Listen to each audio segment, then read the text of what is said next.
이게 우리 오늘도 우리가 말씀을 보도록 합니다. 누가복음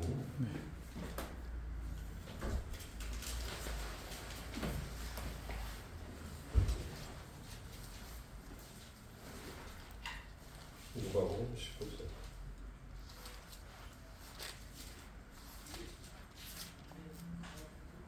이게 누가복음 19장은 이제 여러분들이 잘 생각하셔야 될 게 뭐냐면, 예수님이 왜 오셨나? 예수님이 오신 그 이유와 그 목적에 대한 설명을 정확하게 해줍니다. 예수님이 오신 목적. 그러니까 이제 그 9절까지, 10절이 아니라 9절까지 되어요. 이 말씀은 이제 삭개오가 나와요. 삭개오가 나와서 삭개오에게 이제 우리 주님이 하시는 말씀, 그리고 삭개오가 하는 그 반응, 대답, 이 부분들에 주목을 해야 됩니다. 그래서 이 누가복음에 나오는 이 삭개오라는 인물하고, 그 다음에 이제 창세기에 나오는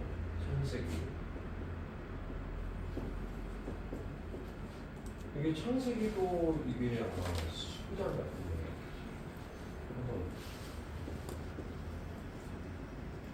의와 공도에 대한 부분들이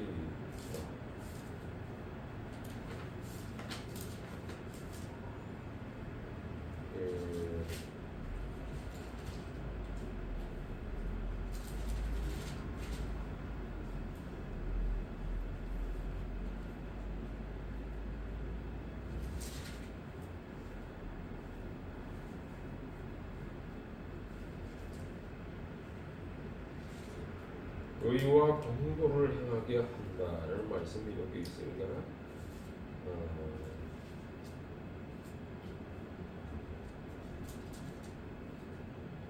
주님이 나타나셔서 이제 이 부분들을 말씀하시면서 18장이군요. 18장 16절 18장 16절하고 여러분들이 비교하셔야 돼요. 18장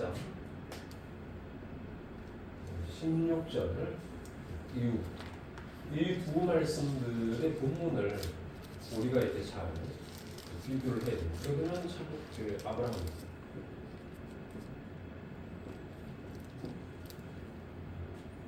아브라함에게는 하나님께서 이제 오셔서 의와 공도를 행하게 한다.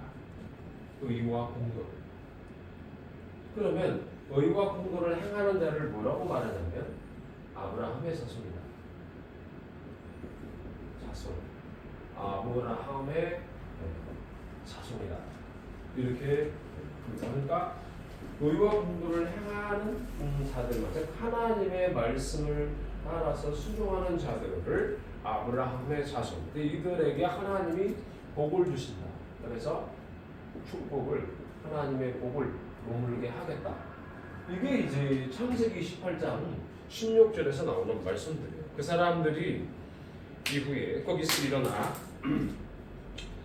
소돔으로 향하고 아브라함은 그들을 전송하러 함께 나가니라.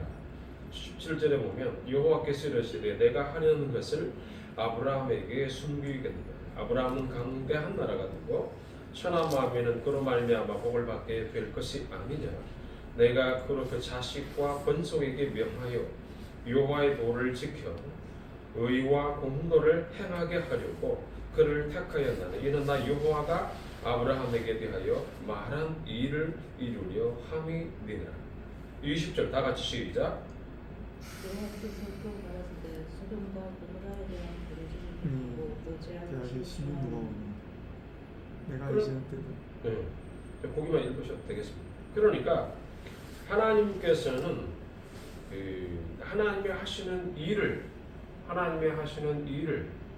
아브라함에게 이제 함께 보여주는데, 그 보여주는 방식이 뭐냐면 의와 공도를 통해서 하나님의 일을 보이신다. 하나님의 일하심.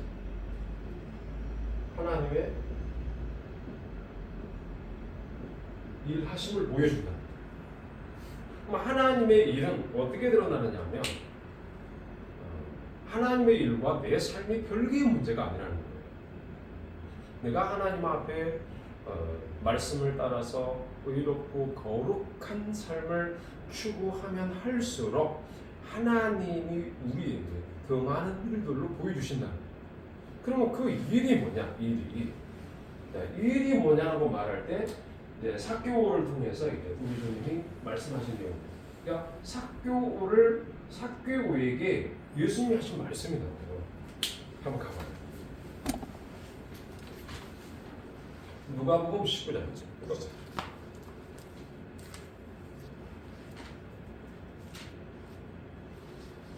예수께서 여리고로 들어가 지나가시더라. 1절부터요. 삭개오라 이름하는 자가 있으니 세리장이었던 부자라. 그가 예수께서 어떠한 사람인가 하여 보고자 하되 키가 작고 사람이 많아 할 수 없어 앞으로 달려가서 보기 위하여 돌무화과 나무에 올라가니 이는 예수께서 그리로 지나가시게 되미로라. 예수께서 그곳에 이르사 쳐다보시고 이르시되 삭개오야 속히 내려오라. 내가 오늘 내 집에 유하여야 하겠다 하시니 급히 내려와 즐거워하며 영접하거늘 그 사람들이 보고 수군거려 이르되 저가 죄인의 집에 유하러 들어갔도다 하더라. 삭개오가 서서 주께 여짜오되 주여 보시옵소서 내 소유의 절반을 가난한 자들에게 주겠사오며 만일 누구의 것을 속여 빼앗은 일이 있으면 내 갑절이나 갚겠나이다. 그러고 나서 우리 주님이 뭐라고 말씀하셨냐면 예수께서 이르시되 오늘 구원이 이 집에 이르렀으니 이 사람도 아브라함 자손이다. 자, 그러면 삭개오가 우리 주님을 만났을 때 회개를 해요.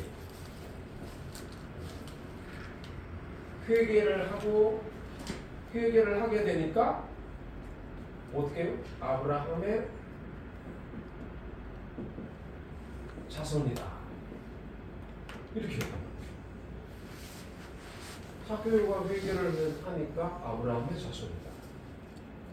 그러면 아브라함의 자손이라는 의미는 그 당시 예수님 당시 아브라함의 자손은 누굽니까?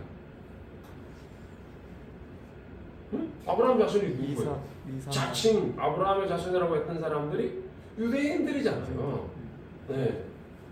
현실적으로는 유대인이란 말이에요. 현실은 유대인이 아브라함의 자손이 맞아요. 그런데 영적인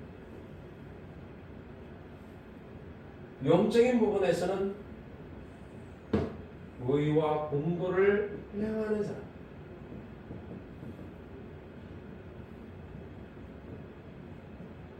의와 공도를 행하는 자를 아브라함의 자손이라고 말합니다. 그러면 이제 그런 삶을 살아내는 자, 살려고 애쓰는 자, 이게 중요해요. 공도를 향하는 자 같은 의와 공도를 향하는. 그러니까 이게 그 당시 유대인들도 착각한 게 뭐냐면 혈통적 유대인은 맞죠. 혈통적으로 아브라함 자손은 맞아요. 그러나 이들은 뭐 했어요? 이 유대인들이 주님을 거부하죠. 예수님을 거부합니다. 그러나 그들로부터 무시함을 받았던 삭개오는 예수님을 영접해요. 영접하는 사람이 어떤 일이 벌어지냐면 영접을 하게 되니까 회개가 일어나는데 이 회개가 첫째는 뭘 회개한다고 그랬어요? 여기 보면 회개하는 내용이 나오죠? 뭐가 나와요? 뭘 회개하겠다는 거죠?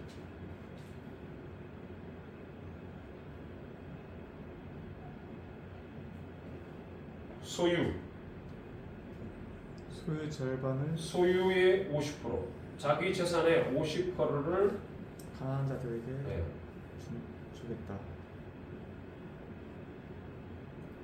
가난한 자들에게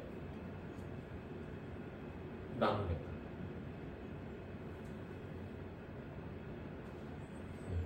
그 다음에 두 번째는 뭐예요? 두 번째는 어떤 삶의 변화를 가져오는 겁니까? 만일 예. 누구의 것을 속여 빼앗은 일이 있으면 예? 만일 누구의 것을 속여 빼앗은 일이 네. 있으면 내 갑절이나 갚겠습니다. 속여서 갈취한 것.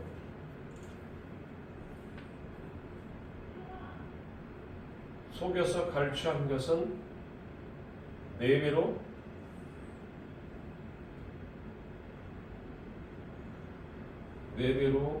갚겠다.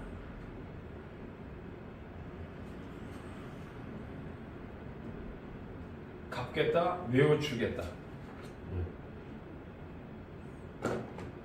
나누어 주겠다.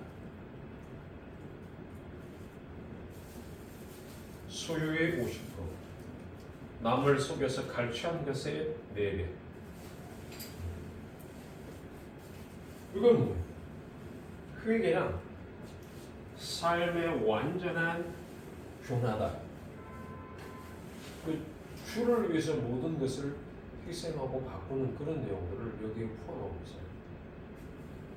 그러니까 하나님의 일이라는 것이, 하나님의 일하심이라는 게 뭐냐면 성경의 처음부터 끝까지 우리의 삶의 변화를 의미합니다. 그러니까 예수 그리스도가 하나님이시라는 사실을 알고 그 알을 통한 열매들이 이와 같이 나타납니다. 그 예수님이 하나님이시라는 사실을 알고 나서 자신의 모든 것들을, 모든 것 중에 절반을 이웃 사랑으로 나누게 됩니다. 이웃 사랑.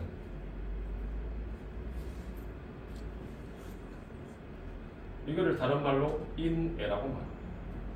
혹은 인애, 인정. 아이고, 사람에게 인정이 있어야지, 이런 말을 쓰잖아요. 그렇죠. 네. 가난한 자들에게 나누어주고. 그러니까 자기 것을 자기 것이라고 여기질 않아요. 그런 마음이 이렇게 중요합니다. 그 다음에 이제 혹시 내가 잔머리를 굴려가지고 상대방의 내 것을 내 것으로 갈취해 속에서 빼앗았다. 예를 들면 세리장이니까 충분히 숫자로 의해서 거짓을 만들어낼 수 있는 거잖아요. 그렇죠. 그것도 다 토해내겠다.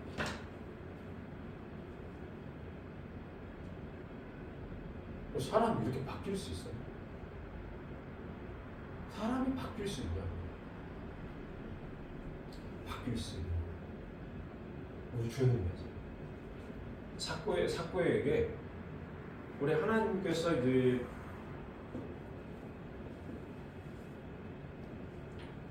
아브라함에게 약속을 주셨어요. 하나님께서 삭개오를 만나 주셨어요.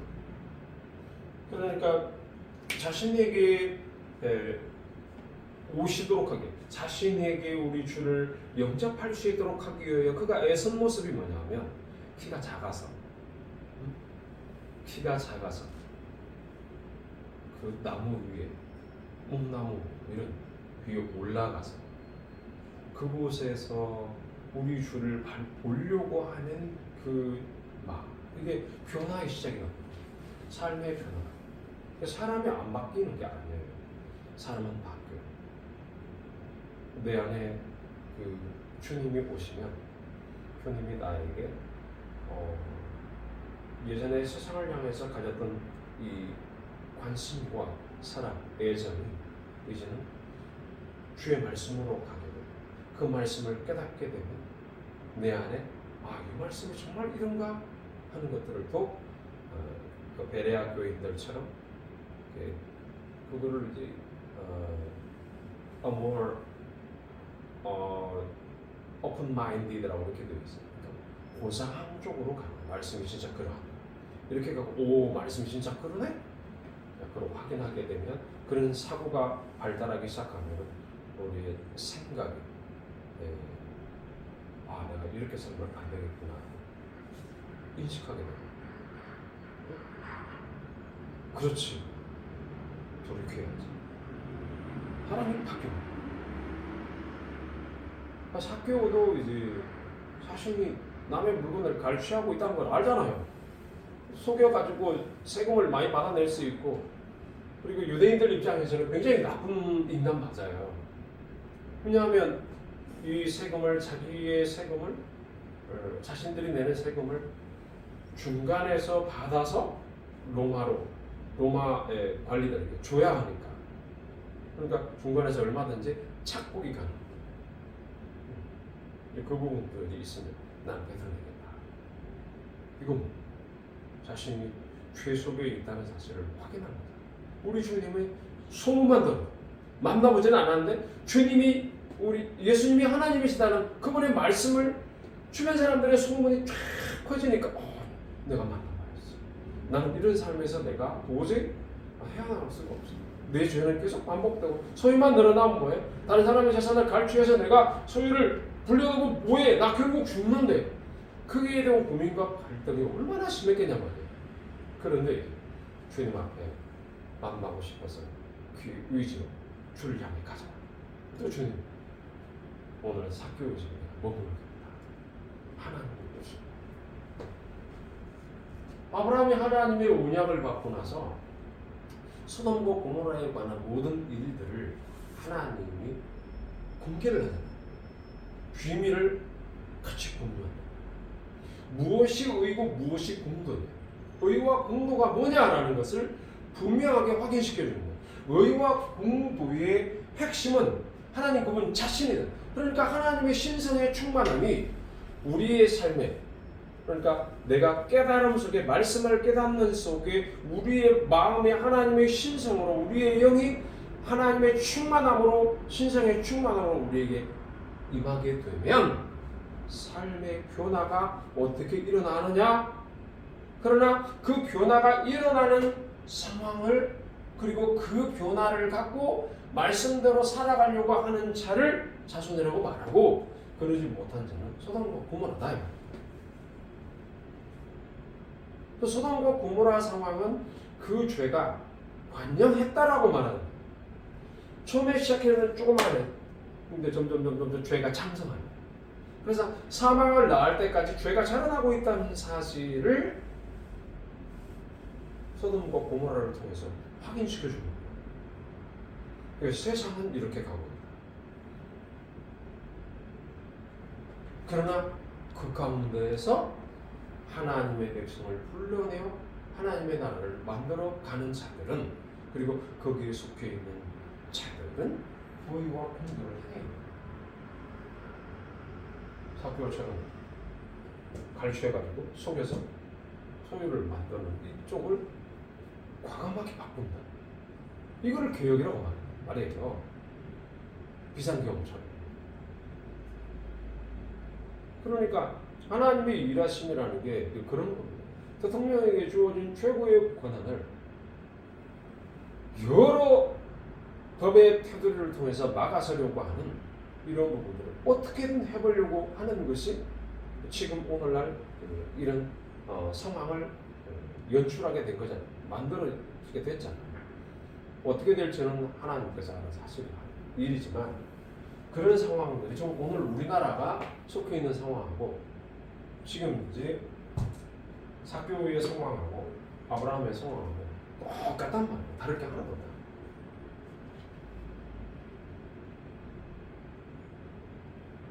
그러니까 여러분들이 이제 이런 말씀 속에서 보면, 그러면 삭개오가 어떻게 회개할 수 있을까 하는 부분은, 삭개오는 우리가 이제 이 하나님의 일하심에 자기 소유를 내고 자기 갈취했다는 걸, 일단은 회개는 자기 자신이 누군가를 알아서, 내가 주인이야. 주님의 소문만으로 내가 발발을 떨었어.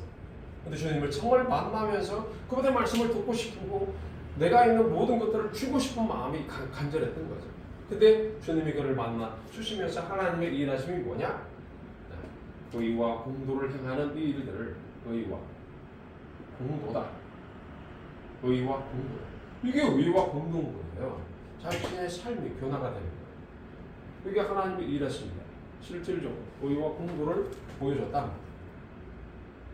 그러면은 이런 일들을 행할 수 있도록 하나님의 영이 이렇게 어떻게 이런 일을 하게 하시느냐. 우리 주님을 만날 때 가능한데 우리 주님이 어떤 분이시길래 이런 일들을 가능하게 되는가. 그게 바로 마태복음 4장에 나온다.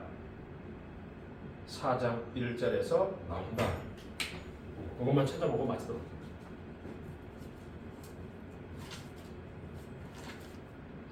마태복음 4장은 예수님이 성령의 이끌림을 받아서 광야에 시험을 받으러 가십니다.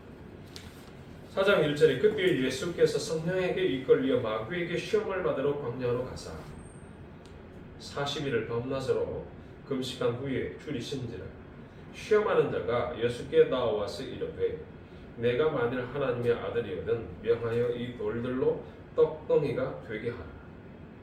예수께서 대답하여 이르시되 기록 되었으되 사람이 떡으로만 살 것이 아니요 하나님의 입으로부터 나오는 모든 말씀으로 살 것이라 하였느니라 하시니 이에 마귀가 예수를 거룩한 성으로 데려다가 성전 꼭대기에 세우고 이르되 네가 만일 하나님의 아들이든 뛰어내리라. 기록되었으되 그가 너를 위하여 그의 사자들을 명하시니 그들이 손으로 너를 받들어 발이 돌에 부딪히지 않게 하리로다 하였느니라. 예수께서 또 이르시되 주 너희 하나님을 시험치 말라 하였느니라 하시니 마귀가 또 이제 세 번째입니다. 그를 데리고 지극히 높은 산으로 가서 천하만국과 그 영광을 보여 이르되 만일 내게 엎드려 경배하면 이 모든 것을 내게 주리라. 이 예수께서 말씀하시되 사탄아 물러가라. 기록되었으되 주 너희 하나님께 경배하고 다만 그를 섬기라 하였느니라. 이에 마귀는 예수를 떠나고 천사들이 나와서 수종하니라. 그러면 예수님이 이런 시험 사건을 예수님의 시험 사건이 이제 1절부터 11절이에요. 예수님의 시험.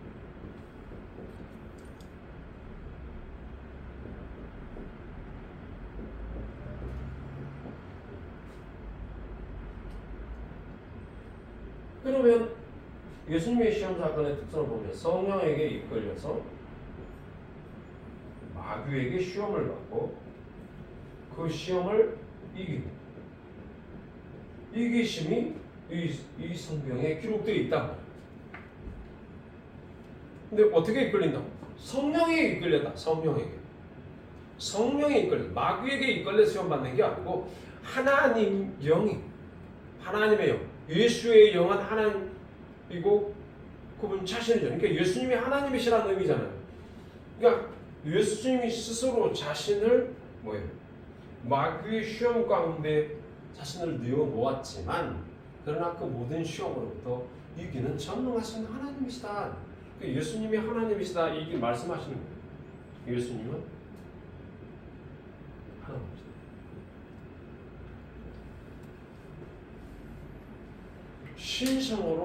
신성의 충만함으로 이 부분들을 이기시는 장면이라고.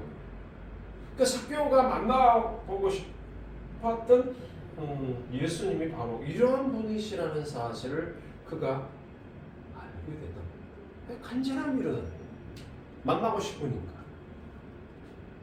자신이 이 변화된 삶을 얻고 이렇게 살아서는 안 되겠다는 생각을 할 수밖에 없었던 거죠. 그래서 주님을 만나야만 답이 있다. 만나라. 예수님을 만나고 나니까 뭐가 나와요? 답이 나와요. 답이 뭐예요? 네 거다 주라. 주라. 주를 위해 써라. 그렇죠? 주를 위해 써. 이게 뭐예요? 삶의 변화가 의다, 공의다. 첫 번째는 그래서 정리하면은 그러므로 정리하면은 중요한 게 뭐냐면 이 포인트가 핵심이 뭐냐?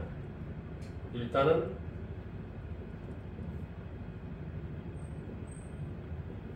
신성의 충만이 말씀으로 오면 주의 말씀을 들을 때 신성의 충만되잖아.